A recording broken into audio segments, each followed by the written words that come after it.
अस्सलाम वालेकुम। आप देख रहे हैं PA न्यूज HD और मैं हूं आपके होस्ट सादिया बतूल।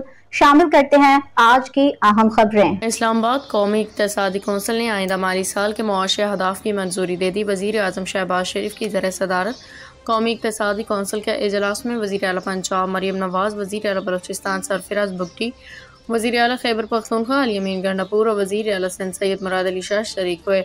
इजलास में वफाक और सूबाई हुकूमतों के नुमाइंदों ने भी शिरकत की। कौमी इक़्तिसादी कौंसिल का इजलास खत्म हो गया। वफाकी वज़रा और वज़राए आला वज़ीर आज़म हाउस से रवाना हो गए।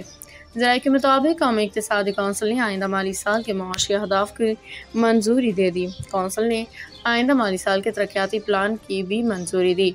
नेशनल इकोनॉमिक कौंसिल से 1000 अरब रुपए का वफाकी तरक्याती बजट मंजूर कर लिया। NEC से आइंदा माली साल के लिए 4.2% GDP ग्रोथ भी मंजूर हो गई। ज़राए प्लानिंग कमीशन के मुताबिक बलूचिस्तान में N25 के लिए बजट में कटौती कर दी गई। N25 के लिए 120 अरब की बजाय 100 अरब रुपए का पैकेज मंजूर हुआ।